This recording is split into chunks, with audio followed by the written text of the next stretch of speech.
Vamos a revisar porque este tipo de disturbios normalmente pensamos que viene de afuera, mas sin embargo no siempre es así. Puede ser también que el disturbio sea interno o bien que sea externo. Vamos a ver uno de los casos que me ha tocado revisar. Este fue en la ciudad de Tlaxcala. Ahí tenían un horno de inducción. Estos hornos de inducción les sirve para poder calentar una pieza metálica para después forjarla y crear una pieza con una mayor dureza. Este tipo de horno tiene un rectificador de 6 pulsos y ese rectificador convierte la corriente alterna en corriente directa. Esta corriente directa, al momento de ser convertida, me demanda una corriente que es de forma cuadrada. Este switcheo de los SCRs provoca que la señal de voltaje, que es la que veo aquí, la señal de voltaje genere muchísima deformación. Esta deformación de la onda de voltaje me genera problemas en cargas que son muy sensibles. En este caso, aquí en esta empresa, tenían un CNC. Un CNC, control numérico, genera o fabrica piezas muy precisas, necesita mucha precisión en cuanto a su calibración, en cuanto a su señal de voltaje, en cuanto a su, a su sincronía para poder operar correctamente. Este control numérico recibía una señal de voltaje como la que vemos aquí. Esta señal fue medida directamente en el CNC. Ese horno de inducción resulta que al momento que era encendido generaba mucha distorsión armónica y un bajo factor de potencia. En esta empresa colocaron un banco de capacitores. Ese banco de capacitores, al momento de encenderle, generaba una resonancia con la distorsión armónica y generaba que la forma de onda de voltaje se deformara muchísimo hasta valores que el CNC no podía tolerar. Eso generaba que al momento que el CNC estaba operando correctamente, de repente al momento de entrar en resonancia el sistema, el CNC se apagaba. Ellos veían una alarma en el CNC que indicaba que había una falla de voltaje, revisamos y resultaba que no era una interrupción. Ellos no veían ningún otro problema, no veían que las luces se apagaran, no veían que las otras máquinas se apagaran, solamente el CNC sufría esa interrupción y esa falla. Un problema de continuidad. Revisando el sistema, nos encontramos con este tipo de problema en donde había resonancia que afectaba la continuidad y la producción de estas piezas. ¿Qué recomendamos? De entrada, quitar lo que es la parte del banco de capacitores para poder colocar un banco de capacitores con reactor para evitar que hubiera resonancia, generando ya una señal de voltaje, si bien con ruido, pero no tan deformada. Sí tenía todavía las muescas generadas por el switcheo de los SCRs, más sin embargo ya la deformación no era tan marcada. Este tipo de señales, ya este tipo de deformación en la onda, al ser de magnitud muy pequeña, ya lo podemos filtrar a través de un transformador o de un reactor colocado en los SCRs, y eso ya me permitía que el CNC pudiera operar. Este tipo de disturbio, por ejemplo, muchas veces eh, se le echa la culpa al ACFE, a quien nos suministra la energía eléctrica. Sin embargo, fue un caso en donde no era un problema de corte de energía, no era un problema de caída de voltaje, era generado por la misma operación de las máquinas y por una mala aplicación de soluciones dentro de la empresa. Otro caso, este sí me tocó, era un caso externo, era un edificio en donde tenían un enlace de comunicaciones hacia otro edificio a 1 kilómetro de distancia, y a cierta hora siempre había una pérdida de interrupción de datos, una pérdida del internet, una pérdida de desenlace, pero siempre a la misma hora. Empezamos a revisar y nos encontramos con que su sistema tenía todo el sistema de los switch de su centro de datos, era un pequeño centro de datos, tenían por aquí un access point, estaba respaldado por un UPS pequeño, un UPS 2 kV. Empezamos a revisar el sistema y nos dimos cuenta de lo siguiente. Cuando teníamos cuando empezamos a medir y nos dimos cuenta que el voltaje de salida que tenía el UPS interactivo generaba o tenía una deformación en la señal de voltaje generada por distorsión armónica de voltaje que venía de afuera del suministro eléctrico. Lo que implementamos fue colocar un UPS doble conversión para filtrar toda esa señal deformada de voltaje de la entrada de CFE y que la señal a la salida ya fuera una señal más limpia. Si bien había un poco de distorsión armónica de tercer orden generada por la misma carga, prácticamente este nivel ya no subía a niveles que pudieran generar que los equipos dejaran de funcionar. Este ruido o esta deformación en la onda provocaba a cierta hora del día que la comunicación se interrumpiera. Al reemplazar el equipo, nosotros nos encontramos con que ya la solución se realizó, dejamos el equipo operando ahí alrededor de una semana, no hubo ninguna interrupción y ya prácticamente lo dejamos instalado todo el tiempo, respaldando todo su centro de datos. En este caso, sí era un problema de externo, ¿no? Hay que revisar muy bien, hay que estar midiendo, hay que estar monitoreando para poder saber qué tipo de problemas y qué disturbios están presentando. ¿Qué tienen que revisar cuando tengan que encontrar ese tipo de soluciones o que tengan que dar una solución a su problema o a su disturbio? Es revisar si la carga que tienen es tolerante a cortes de energía. Muchas veces nos han marcado para pedirnos que les cotizemos UPS o que les ayudemos con una solución para UPS y muchas veces no es necesario el UPS. Me han pedido, por ejemplo, a veces UPS para motores o para aire acondicionado y hay veces que ya tienen generadores de emergencia, plantas de emergencia.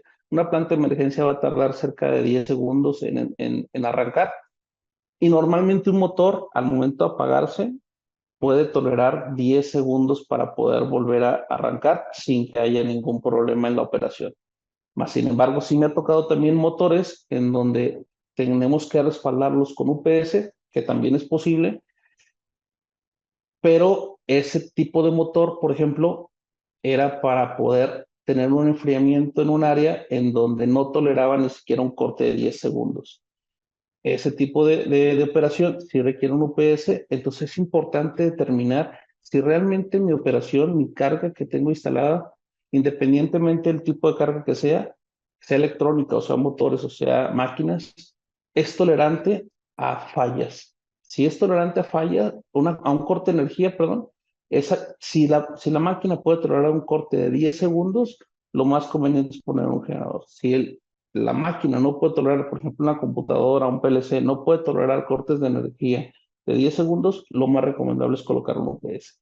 Si el voltaje no cae tanto, prácticamente cae un 10-15%, lo más recomendable es solamente un acondicionador. Hay que revisar si la máquina puede arrancar de forma automática. Hay que ver si es equipo electrónico sensible para ver ese tipo de disturbios que tengan que tener una regulación, como en este caso el que les mostraba de los equipos de comunicaciones. Ese no eran cortes de energía, no eran caídas de voltaje, es más que nada la forma de onda de la señal que le está siendo afectado.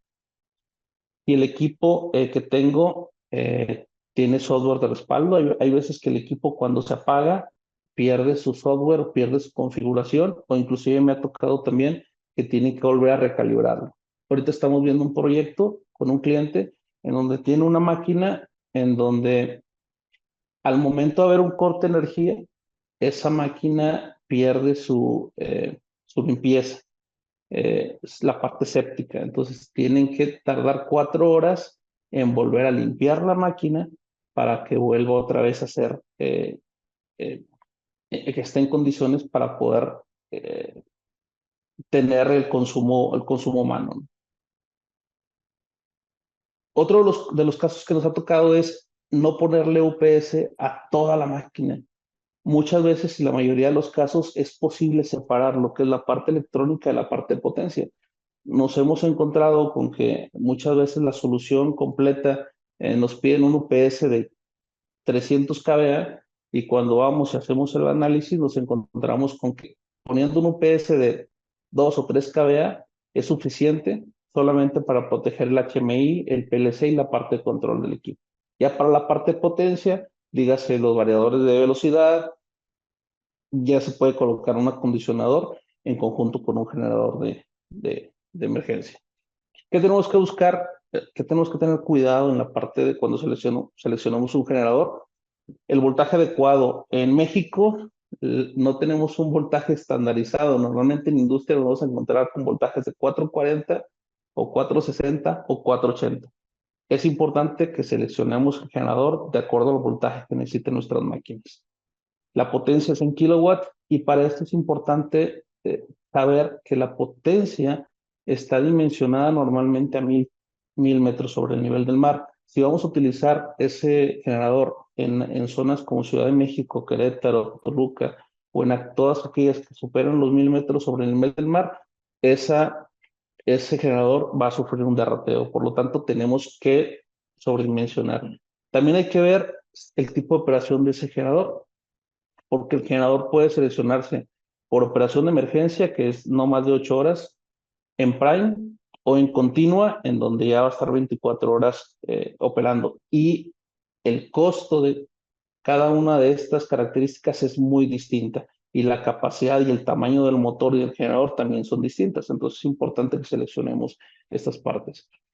¿Qué tipo de transferencia necesito? Si va a ser una transición abierta en donde cada vez que yo pase del generador a Comisión Federal de Electricidad o de comisión al generador, que puedo tolerar un corte o hay ya transiciones que pueden ser cerradas, muy aplicables, por ejemplo, para centros de datos.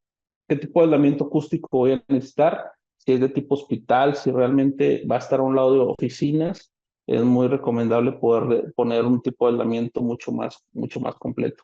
Y una RBS es importante, lo explicaba el ingeniero Miguel Alderete hace un momento. La verdad es que el punto más débil de cualquier generador es su batería. Podrás darle el mantenimiento, poderles tener en las mejores condiciones, pero si la batería no te funciona, no va a encender. Es como cuando te falla la batería del carro, tú llegas, lo quieres prender y no va a prender y se te va a apagar toda tu carga crítica. El tema de los UPS, ¿qué recomendación les puedo dar? También voltaje adecuado. Es importante dimensionar correctamente la potencia, tanto en kilowatts como kVA, que es su factor de potencia de salida.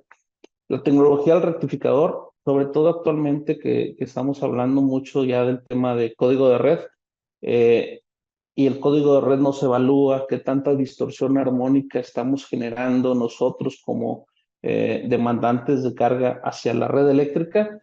Es bien importante este punto porque si yo tengo una tecnología con SCRs, voy a generar distorsión armónica y entonces lo voy a tener que estar solucionando de otra forma o estando incumpliendo con el código de red. El tema del derrateo, también ya lo mencionó el ingeniero Miguel, el tema del derrateo es importante saber el UPS, seleccionar el UPS correcto para que pueda tolerar la altitud en la que lo voy a instalar. El tema del bypass de mantenimiento, muchas veces no se le coloca el bypass de mantenimiento y luego después cuando tienen que hacer algún mantenimiento posterior al UPS, como es reapriete de terminales o cambio de baterías, después tienen que apagar la carga para poder hacer ese tipo de mantenimientos. Lo más correcto, lo más adecuado es pongan un bypass de mantenimiento para que pueda operar. Ese dispositivo es algo que si no lo ocupas, no pasa nada. Por el momento que lo ocupes, se vuelve indispensable, ¿no? Un supresor de picos es otro de los puntos importantes. Si bien el UPS ya trae sus dispositivos de protección para la parte electrónica, siempre es importante poner un supresor de mayor capacidad para poder proteger ante disturbios o ante eventos de mayor magnitud. Tiempo de respaldo y redundancia, es importante el tema de las baterías, qué tipo de baterías voy a seleccionar, cuánto tiempo van a durar. Recomendable es el punto más débil de un UPS también son sus baterías. De ser posible, coloquen más de un gabinete para para un UPS. Si, por ejemplo, la selección del respaldo les da 100 ampere hora, es más conveniente poner dos gabinetes o dos bancos de 50 ampere hora que te den los 100 a poner un solo gabinete de 100, porque con una sola batería que te falle, todo el sistema va a fallar. En cambio, si pones 50 y 50 y la carga no supera o no es el 100%, todavía te puede tolerar ese respaldo de energía. Lo que actualmente siempre le recomiendo, monitoreo continuo. Ya todos los UPS tienen tarjetas de monitoreo que pueden ustedes visualizar de forma remota y que el UPS les va a estar mandando alertas. Ya no es necesario que el UPS esté ahí mandándote una alerta, ya te lo manda por mensaje, por correo electrónico, inclusive ya por WhatsApp, ¿no? Y mantenimiento continuo. Como cualquier máquina, si no le das un mantenimiento, el UPS puede fallar, igual un generador. Es bien importante que le estén dando un mantenimiento continuo al equipo, que va a depender de las condiciones en las que se encuentra el equipo. Hay lugares que hay mucho más polvo, mucho más condiciones inadecuadas para el equipo, y hay otros en los que son muy limpios. ¿De qué va a depender? De las condiciones exteriores o de ambiente de donde se encuentre instalado el equipo.